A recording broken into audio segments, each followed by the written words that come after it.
Hey Polo, how are you? How's it going? All good. Good, good. Thanks for being here today.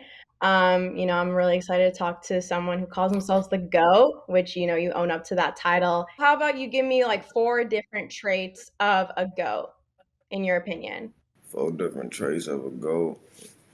Resilient, brave, great, of course, and just unique. Because person that's considered a goat, you ain't gonna find them commonly. Definitely rare to come by. Speaking of goats, I mean, you had the Young Money crew, Drake and Nicki, come out and post up to promote her verse on For the Love of New York. What was your reaction when you saw that, that team up, and what was it like to record with the goat herself, Nicki? Shit, it was just like a big testament on how far I came in my career. And then Nikki ain't just hop on it just because we threw a money play or whatever the case may be. She hopped on the record because she genuinely liked it. So that just let me know I'm on the right path as far as what I'm doing musically.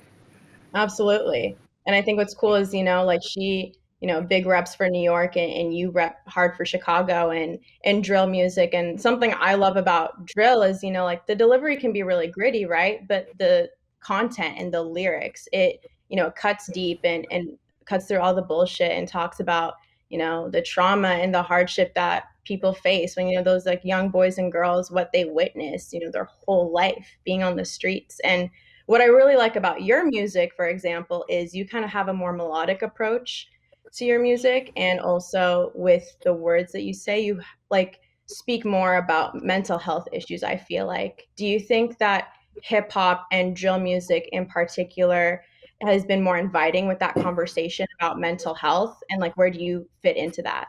I don't think drill music necessarily touch on mental health because drill, what you consider as drill is like uh, a person being in the midst of a beef or whatever the case may be, and them speaking on a day to day life. They speaking on the highlights of a street life rather than the deep.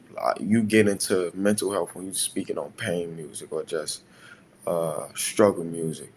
When a person just giving you the insight on, okay, this was going on and this how that affected me.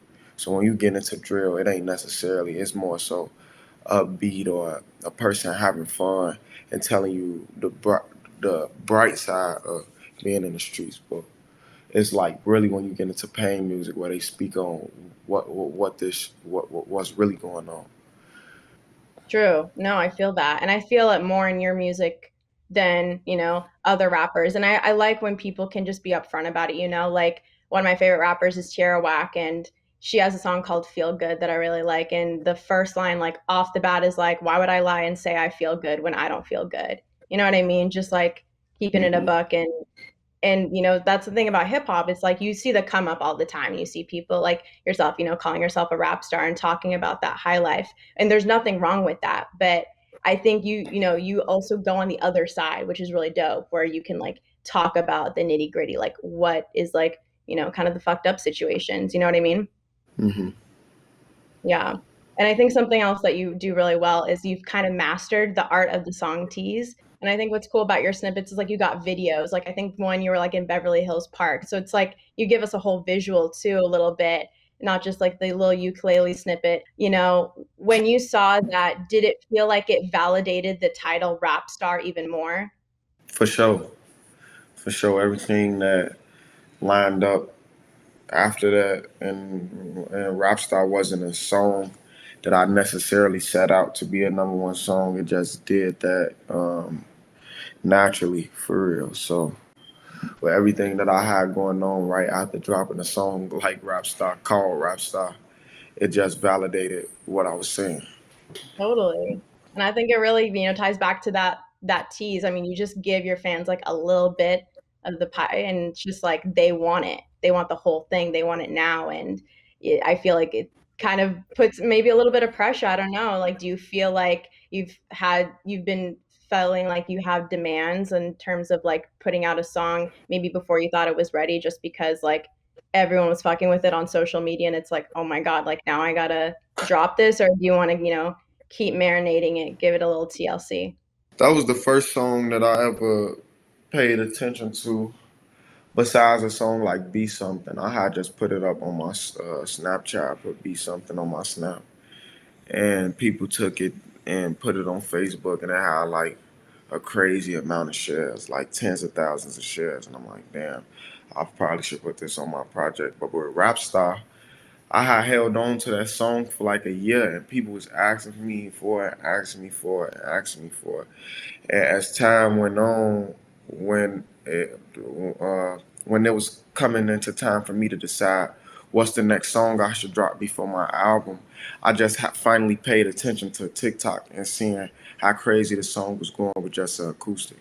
I'm like, no, man, I gotta drop this something that's in my mind. And my gut was telling me like, no, I gotta follow what these people. I get it. Gotta really just get the people what they want. And a lot of times we are just as artists we can become selfish with our art. Like a lot of times we can just have a one track mind and do what we want to do. But a lot of times you guys gotta feed into giving the people what they want.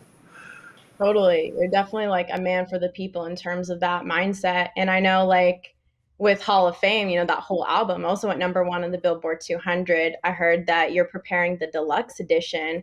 So considering you've really mastered the teas, is there anything you want to speak on that in terms of like what can fans expect? Is there any more like superstar collabs that we can hope for? I ain't really going collab heavy for Pod Deluxe. That was really I never even been the type of artist to be collab heavy, and I really spoke on that when I dropped my track list.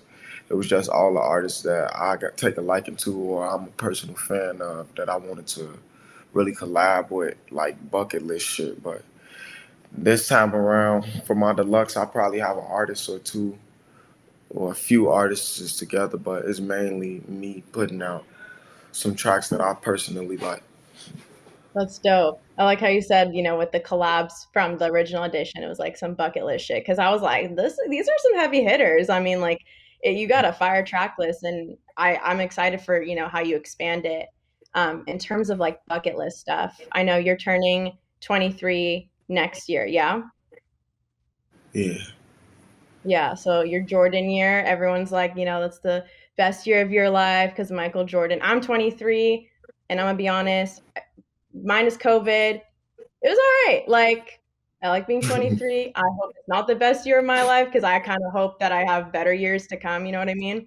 But because he repped your hometown with the Bulls, I want to know, like, what do you hope to accomplish in your Jordan year next year? Like, what's next for Polo G? Just continuing to level up, continuing to be looked at as one of the best or being looked at in high regard, period, and just working on my artistry so I make sure that. So, and then just, 23, just getting a lot of money. Hey, I mean, I wish for the same thing when I was 23.